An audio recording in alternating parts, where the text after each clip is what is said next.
قیامت کے دن حساب و کتاب کے بعد جو مرحلہ لوگوں کے سامنے آنے والا ہے وہ میزان کا مرحلہ ہے، یعنی لوگوں کے اعمال کو تولا جائے گا اور وہاں پر ایک وزن ہوگا۔ قیامت کے دن ایک وزن ہوگا، میزان۔ یہ ثابت ہے، اللہ رب العالمین کی کتاب سے ثابت ہے کہ قیامت کے دن ایک میزان ہوگا، ایک وزن ہوگا جس کے اندر لوگوں کے اعمال کا وزن کیا جائے گا، اور قیامت کے دن لوگوں کے اعمال کا وزن کیا جائے گا۔ یہ ثابت ہے اللہ رب العالمین کی کتاب سے اور اللہ کے نبی علیہ الصلوۃ والسلام کی احادیث سے۔ میزان کی تعداد کتنی ہوگی؟ صرف ایک میزان ہوگا، صرف ایک میزان ہوگا، ایک ترازو ہوگا، اس کے دو پلڑے ہوگے اور ایک ترازو میں سارے لوگوں کا حساب و کتاب ہونا ہے۔ اور یہ جو میزان ہوگا یہ حقیقی ہوگا، مجازی نہیں ہوگا، اس لیے کہ اس کے دو حقیقی پلڑے ہوگے اور انتہائی دقیق ہوگا، مثقال ذرہ، ذرہ برابر چیز کو بھی یہ ناپ لے گا۔ تو انتہائی دقیق یہ میزان ہوگا، اس کے دو پلڑے ہوگے، ایک ہی میزان ہوگا، یہ حقیقی میزان ہوگا، اور اس میزان کے اندر لوگوں کے اعمال کا حساب ہوگا، لوگوں کے اعمال کو وزن کیا جائے گا۔ اس کو قرآن کریم کے اندر بیان کیا گیا، فمن ثقلت موازینہ فاولئک هم المفلحون ومن خفت موازینہ فاولئک الذین خسروا انفسهم فی جہنم خالدون۔ اللہ رب العالمین نے فرمایا کہ جس کا میزان بھاری ہو جائے گا تو یہی لوگ فلاح پانے والے ہیں، کہ جن لوگوں کی نیکیاں زیادہ ہو جائے گی تو یہ لوگ فلاح پانے والے ہیں۔ ومن خفت موازینہ فاولئک الذین خسروا انفسهم فی جہنم خالدون، اور جن کی نیکیاں کم ہوگی، برائیاں زیادہ ہوگی تو یہ لوگ جہنم کے اندر جلیں گے، جیسا کہ قرآن کی آیت اس بات پر دلالت کرتی ہیں۔ کس چیز کو میزان میں وزن کیا جائے گا، کس چیز کو ترازو کے اندر وزن کیا جائے گا؟ تو میرے بھائیو، اس تعلق سے جو موقف ہے جمہور اہل السنہ والجماعہ کا، اور جو صحیح موقف ہے وہ یہ میرے بھائیو کہ اصل چیز جس کو وزن کیا جائے گا وہ صحیفے ہوگے، یعنی نام اعمال ہوگے، لوگوں کے نام اعمال کے جو رجسٹر ہوگے جس میں لوگوں کی برائیاں اور نیکیاں لکھی جائے گی، تو ان کو وزن کیا جائے گا، یہ اصل ہے۔ لیکن اس کے علاوہ کبھی کبھار لوگوں کے اعمال کا بھی وزن کیا جائے گا، اور کبھی کبھار خود عامل کا بھی وزن کیا جائے گا، لوگوں کا بھی وزن کیا جائے گا، جیسا کہ حدیث بطاقہ کے اندر ہے کہ ایک شخص کا وزن کیا جائے گا، ایک پلڑے میں اس کو رکھا جائے گا اور دوسرے پلڑے میں اس کی برائیوں کو رکھا جائے گا۔ تو جس پلڑے میں اس کی برائیوں کو رکھا جائے گا وہ پلڑا بھاری ہو جائے گا، اور جس میں اس کو بذات خود اس کو رکھا جائے گا تو اس کا پلڑا ہلکا ہوگا۔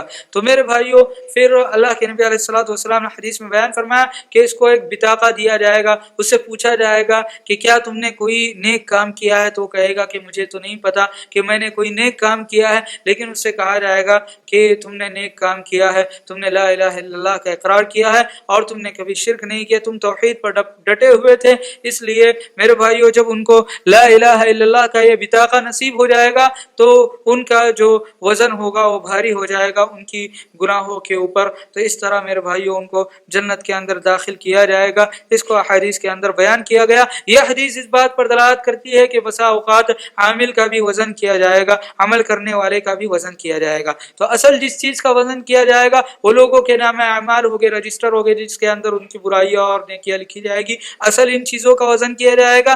کبھی کبھار لوگوں کے اعمال کا بھی وزن کیا جائے گا، اور کبھی کبھار بذات خود عامل کا بھی وزن کیا جائے گا۔ ما الذی يدخل فی الوزن من الاعمال، کن اعمال کو میزان کے اندر ڈالا جائے گا اور کن اعمال کا وزن ہوگا؟ تو اس تعلق سے ہمیں یہ بات جاننی چاہیے کہ انسان جو اپنی ذات سے عمل کرتے ہیں ان کو بھی میزان کے اندر رکھا جائے گا، میزان کے اندر تولا جائے گا، اور اس کے علاوہ صدقہ جاریہ کو جو بخش دیے جاتے ہیں، جو اعمال بخش دیے جاتے ہیں، وہ اعمال بھی میزان کے اندر تولے جائیں گے، ناپے جائیں گے۔ انسان اپنی جانب سے کوئی عمل کرتا ہے، جیسے نماز وغیرہ پڑھتا ہے، تو اس کا بھی وزن ہوگا، اور انسان کے لیے جو اعمال بخش دیے جاتے ہیں، جیسے اس کی جانب سے حج کیا جاتا ہے، تو یہ جو حج کی نیکیاں ہیں اس کو بھی اس کے میزان کے اندر، ترازو کے اندر تولا جائے گا اور اس کا بھی وزن کیا جائے گا۔ جو اعمال ثابت ہے کہ جو کر سکتے ہیں ہم میت کے لیے، ہم صدقہ و خیرات کر سکتے ہیں۔ اس کے علاوہ اگر میت کے اوپر فرض روزے تھے تو ہم ان روزوں کو ادا کر سکتے ہیں۔ اگر میت نے حج نہیں کیا تھا تو ان کی جانب سے ہم حج کر سکتے ہیں، عمرہ کر سکتے ہیں۔ تو یہ چند اعمال ہے جو ثابت ہیں ہم میت کی جانب سے کر سکتے ہیں. اگر ہم کرتے ہیں تو میت کو اس کا ثواب پہنچے گا اور یہ اعمال میت کے میزان میں جمع کیے جائیں گے اور ان کا بھی وزن ہوگا. انسان جو عمل خود سے کرتا ہے اس کا بھی وزن ہوگا اور جو اعمال اس کو بخش دیے جاتے ہیں اس کا بھی وزن میزان کے اندر ہونے والا ہے. بعض اعمال ایسے ہیں کہ جن کی وجہ سے میزان بھاری ہوگا. اس کو بھی اللہ کے نبی علیہ الصلوۃ والسلام نے احادیث کے اندر بیان فرمایا. ایک حدیث کے اندر اللہ کے نبی علیہ الصلوۃ والسلام نے ارشاد فرمایا لخمس ما اثقلهن في الميزان لا الہ الا اللہ واللہ اکبر وسبحان اللہ والحمد للہ. یہ چار چیزوں کے تعلق سے فرمایا کہ میزان کے اندر یہ جو اعمال ہے یہ جو کلمات ہے بھاری ہوگی. لا الہ الا اللہ اللہ اکبر سبحان اللہ الحمد للہ یہ جو کلمات ہے یہ میزان کے اوپر بھاری ہوگے. میزان کے اندر ترازو کے اندر بھاری ہوگے. والولد الصالح يتوفى فيحتسبه والده.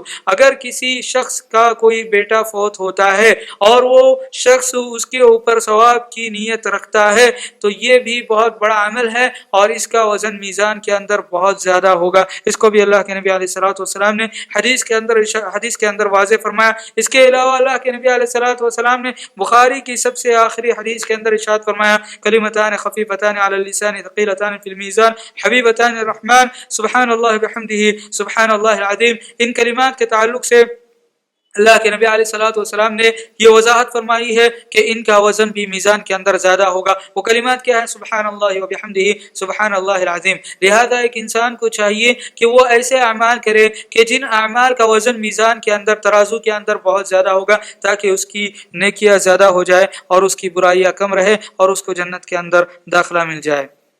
ایک مسئلہ میزان کے تعلق سے وہ یہ ہے کہ مسلمانوں کی 3 حالتیں ہوگی. میزان کے اعتبار سے مسلمانوں کی 3 حالتیں ہوگی. کچھ مسلمان ایسے ہوں گے جن کی نیکیاں زیادہ ہوں گی جن کی برائیاں کم ہوگی. تو یہ وہ لوگ ہوں گے کہ جن کو جنت کے اندر داخل کیا جائے گا بغیر کسی عذاب کے گرچہ انہوں نے کبیرہ گناہ کا ارتکاب کیا ہوگا. یہ خوش نصیب مومن بندے ہوں گے جن کی برائیاں کم ہوگی اور جن کی نیکیاں زیادہ ہوگی تو ان کو جنت کے اندر بغیر عذاب کے داخل کیا جائے گا. مومنوں کی دوسری قسم وہ ہوگی کہ جن کا وزن کیا جائے گا جن کے اعمال کا وزن کیا جائے گا تو ان کی برائیاں زیادہ ہوگی اور ان کی نیکیاں کم ہوگی. تو ایسے لوگوں کا کیا ہوگا؟ فرماتے ہیں علماء کرام فرماتے ہیں کہ ایسے لوگ حتمی طور پر جہنم کے اندر داخل ہو جائیں گے الا یہ کہ ان کو سفارش نصیب ہو جائے.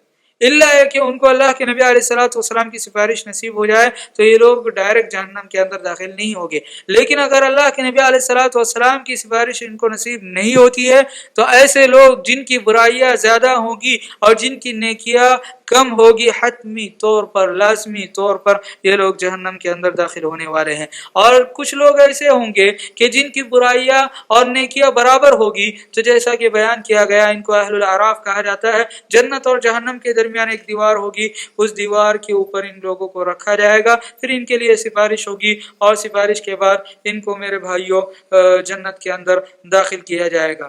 ایک مسئلہ میزان کے تعلق سے وہ یہ ہے کہ کیا کافروں کا بھی وزن ہوگا؟ کافروں کے اعمال کا بھی وزن ہوگا؟ میرے بھائیوں کافروں کے اعمال کا بھی وزن ہوگا. کافروں نے جتنی بھی نیکیاں کی ہوگی ان نیکیوں کا بھی وزن ہوگا گرچہ ان کے نیکیوں کا وزن کچھ بھی نہ ہو اس لیے کہ ان کے اعمال ان کو فائدہ پہنچانے والے نہیں. وقدمنا الی ما عملوا من عمل فجعلناه هباء منثورا. ان کے اعمال ہباء منثور ہو جائیں گے دھول کی مانند ان کو اڑا دیا جائے. ان کے اعمال کی کوئی حیثیت نہیں. کافر کتنا بھی بڑا عمل کیوں نہ کرے اس عمل کی اور اس قربانی کی کوئی حیثیت اللہ رب العالمین کے یہاں پر نہیں ہے. لیکن کافروں کے اعمال کا بھی وزن ہوگا. اس کی حکمت کیا ہے؟ حکمت یہ ہے کہ اللہ رب العالمین کے عدل کا اظہار کرنا مقصود ہوگا کہ اللہ رب العالمین عادل ہے اور اللہ رب العالمین انصاف پسند ہے کہ اللہ رب العالمین کافروں کے اعمال کا جب وزن کرتا ہے تو انصاف کے ساتھ اللہ رب العالمین کام لیتا ہے. عبداللہ بن جدعان کے بارے میں جب حضرت عائشہ رضی اللہ عنہا نے سوال کیا اللہ کے نبی علیہ الصلوۃ والسلام سے کہ وہ بہت سخی آدمی تھا بہت سخاوت کرنے والا تھا اس کی صفات کو جب زمانے جاہلیت میں لوگ بیان کرتے تھے یاد کیا کرتے تھے. حضرت عائشہ رضی اللہ عنہا نے اس کا جب تذکرہ مطالعہ کیا تو اللہ کے نبی علیہ الصلوۃ والسلام نے فرمایا کہ هو فی النار، کہ وہ جہنم کے اندر جلنے والا ہے، اس کے چاہے جتنے اعمال ہو، جتنے اچھے اعمال ہو، کوئی فائدہ پہنچانے والے نہیں ہے، کوئی فائدہ پہنچانے والے نہیں ہے۔ تو میرے بھائیو، ضرورت اس بات کی ہے کہ ہم ان چیزوں کو جانیں، ان کا علم ہم سیکھیں، ان چیزوں کو حاصل کریں اور اس کے مطابق ایمان رکھنے کی کوشش کریں، یقین رکھنے کی کوشش کریں۔